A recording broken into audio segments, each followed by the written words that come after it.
Vamos dar continuidade ao assunto dos materiais de construção. Nosso próximo material é o polímero. O conceito básico do polímero é que eles são macromoléculas formadas por um grande número de pequenas moléculas, designadas monômeros. Quando estas moléculas se combinam, ocorre a polimerização. Estes materiais eles foram inicialmente desenvolvidos com o objetivo de substituir macromoléculas naturais, como o acedo ou o cálcio. Então, o polímero ele é um material feito em laboratório. O principal intuito dele é a substituição de componentes naturais, uma vez que os componentes naturais dependem de época ou de produção, e às vezes não ocorre esse sistema. Então, o ser humano sempre tem que desenvolver novos métodos para que ocorra alguns processos construtivos, certo? Todos os plásticos são polímeros, mas nem todos os polímeros são plásticos. Esta é uma dúvida muito grande, porque o pessoal sempre faz essa confusão de plástico e polímero, polímero e plástico. Só que existe uma certa diferença, certo?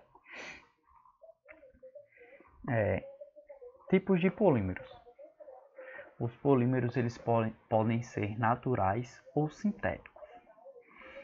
Os naturais eles são polímeros que já existem naturalmente na natureza, por isso definidos como naturais. Dentre os mais importantes estão os carboidratos, que a gente pode encontrar em celulose, amido, glicogênio, e também as proteínas, que existem nos seres vivos, e os cálcios nucleicos, que existem no núcleo das células vivas. Então, podemos ver que os polímeros são constituídos de materiais bastante conhecidos por nós, né? Todo mundo aqui já ouviu falar sobre carboidrato, proteína, ácido. Então é uma coisa que estamos bem familiarizados. Porém, não tínhamos o entendimento de que tais coisas eram utilizadas em materiais construtivos. Também temos os polímeros sintéticos, que são os polímeros fabricados em indústrias pelo homem.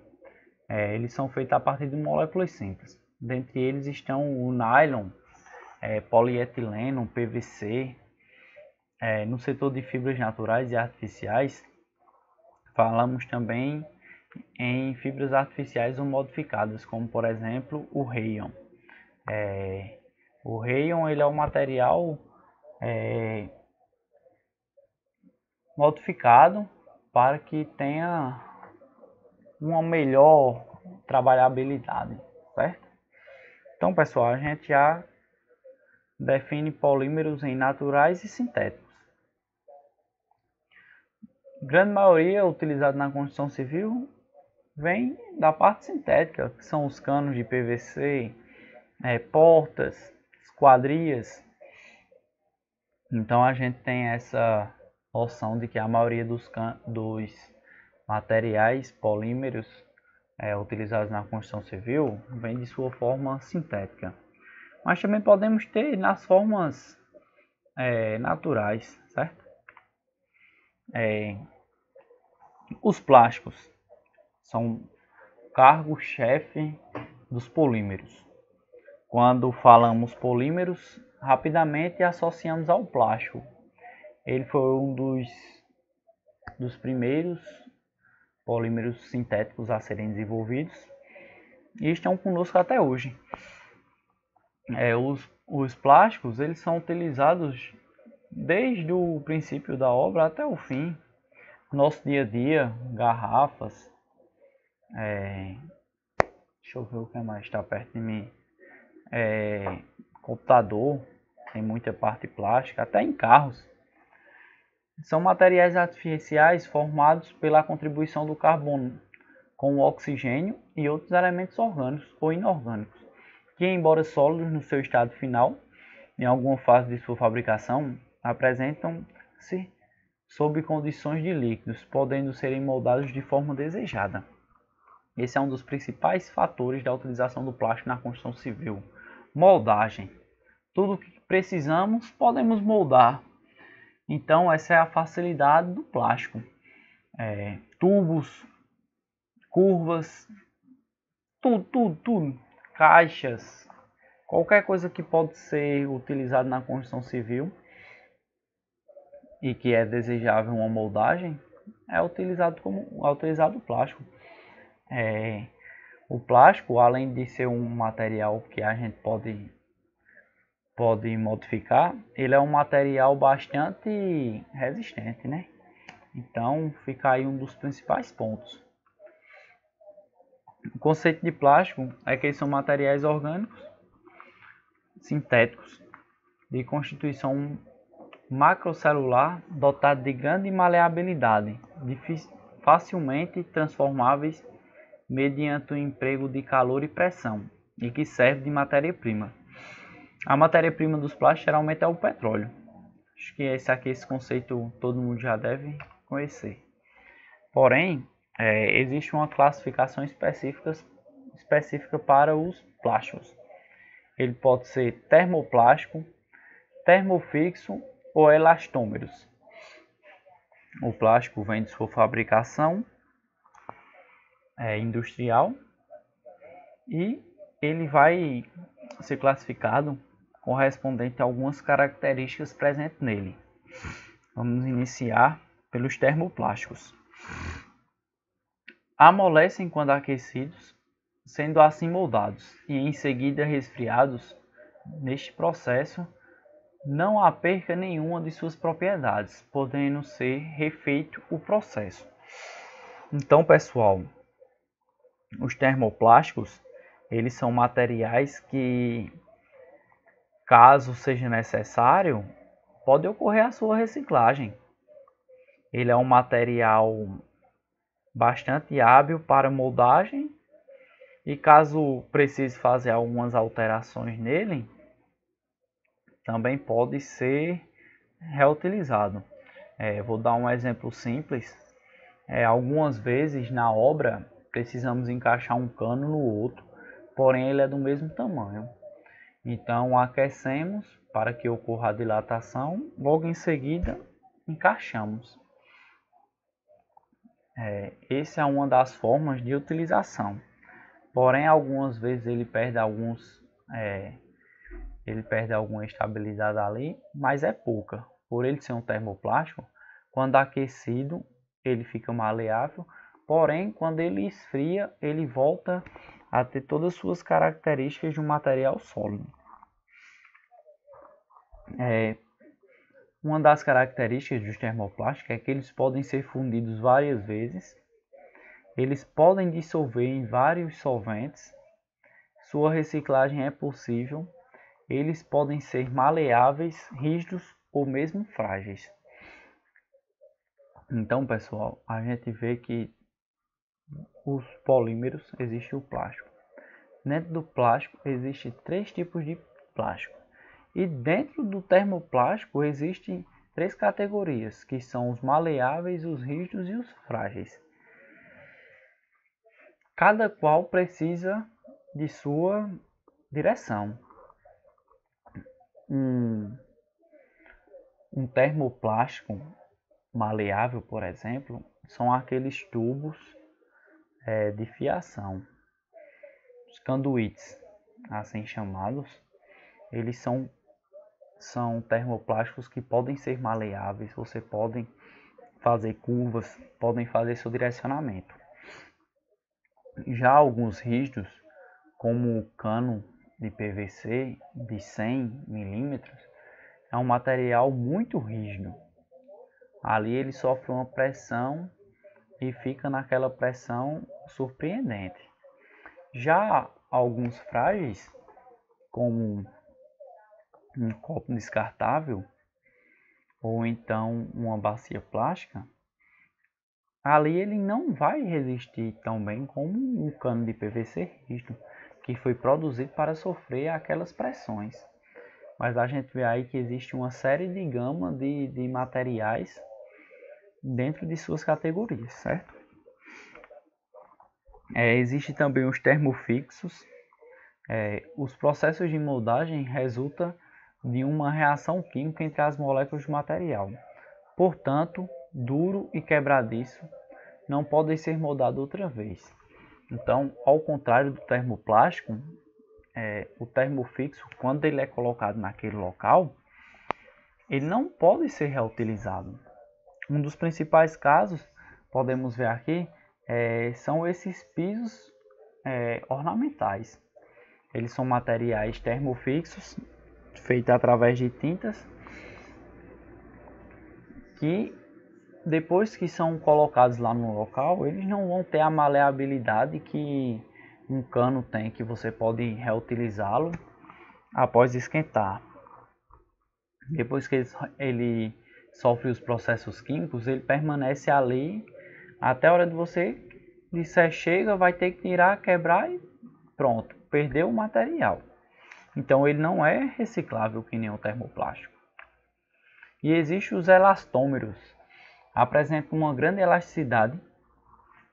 Sua reciclagem é bastante complicada pela incapacidade de fusão, de forma análoga aos termorrígidos.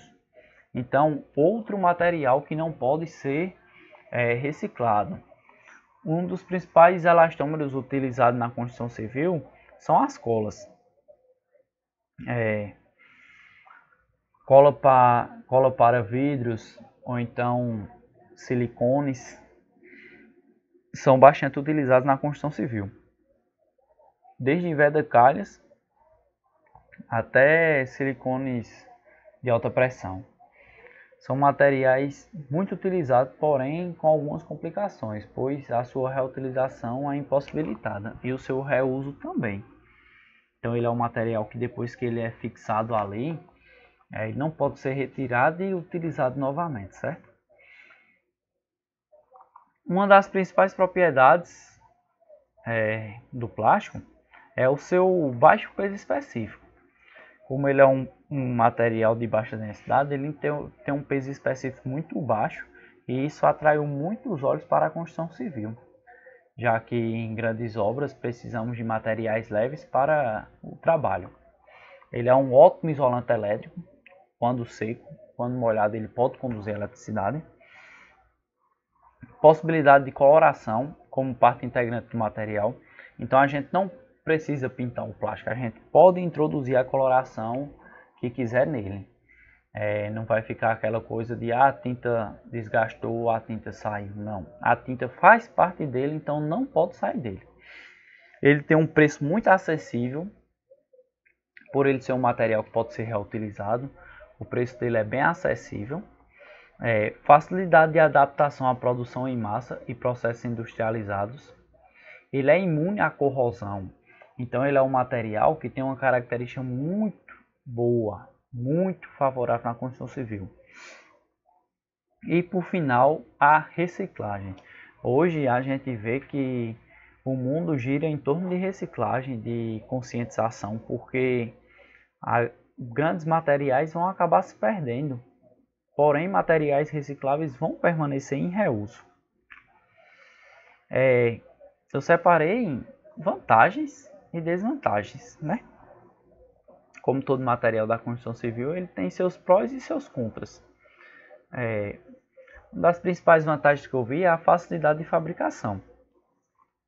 Já que eles podem ser reciclados e que eles são materiais maleáveis que podem ser moldados com a temperatura, então a facilidade de fabricação dele é muito boa. A economia que ele gera em peso na obra também é um ótimo diferencial. A resistência à corrosão, o isolamento elétrico, a baixa permeabilidade a vapores. Então ele é um material impermeável, a água não penetra nele. E o vapor, que é mais denso do que a água, também em algumas vezes, em alguns casos, não penetra nele. Sabemos que os vapores de água, eles entram em orifícios extremamente pequenos por sua alta densidade e as partículas estarem bem espessas.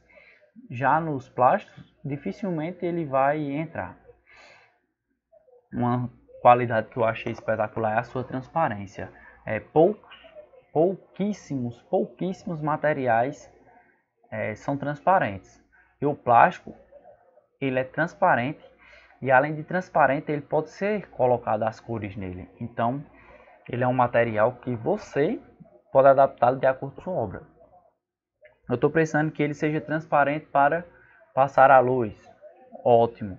Mas também vai chegar em umas partes aqui que eu quero que ele tenha uma tonalidade vermelha para dar um reflexo. Pode também.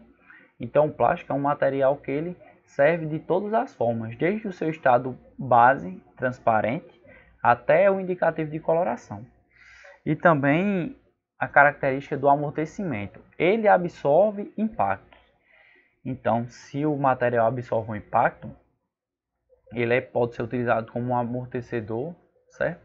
E absorvedor de impactos. Então, existem algumas portas de plástico, dificilmente elas vão se danificar, porque o material absorve aquele impacto, certo?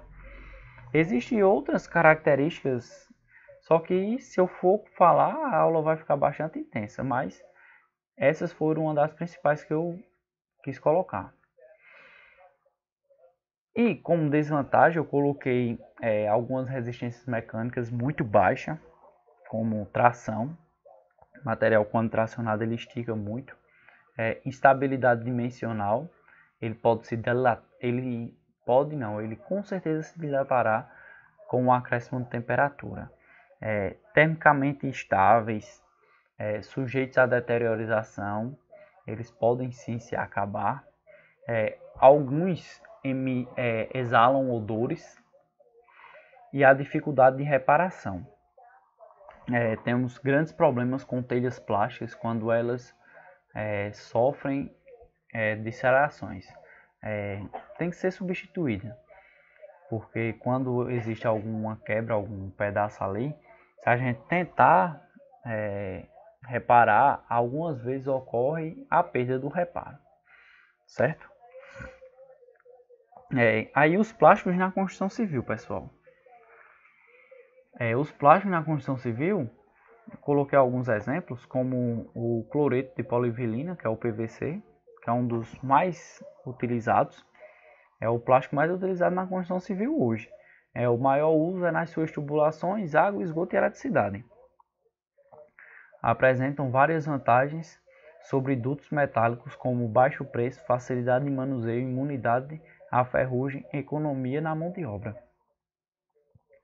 E a segurança, eu gosto de frisar muito isso. Eu, particularmente, vejo mais segurança em tubos plásticos do que em tubos metálicos. Até porque você colocar um condutor de eletricidade, um tubo, é muito complicado essa questão. Alguns dizem que não influencia, outros dizem que influencia. Ao meu ver, eu tenho mais segurança na parte de tubulações. A questão também de telhas de PVC, muito favorável na construção civil, pelo peso. Se é um material leve e com a resistência boa, então logicamente ele vai ter uma facilidade de introdução ao mercado muito grande. Com os estudos, o PVC está ficando bem mais rígido e resistente a algumas coisas. Então eu creio que as telhas de PVC elas vão ser bastante utilizadas mais para frente em várias residências, até mesmo pela facilidade de trabalho. Existem algumas telhas como de fibrocimento, telhas grandes que pesam muito, dá um peso exorbitante ali na obra, e também até para a trabalhabilidade dela fica difícil, porque levantar as telhas, colocar, fica muito complicado. E no PVC não, por ser um material denso como vimos, ele vai dar uma ajuda a mais, porque seu peso vai estar lá embaixo. Então se o peso está lá embaixo, vai diminuir a mão de obra. Diminuindo a mão de obra facilita tudo, certo? E os tubos de PVC eu não preciso nem comentar. 100% de utilização em todas as residências, prédios, lojas, tudo utiliza canos de PVC na parte hidráulica e hidrossanitária também. Então o PVC é muito utilizado nessa parte da construção, certo?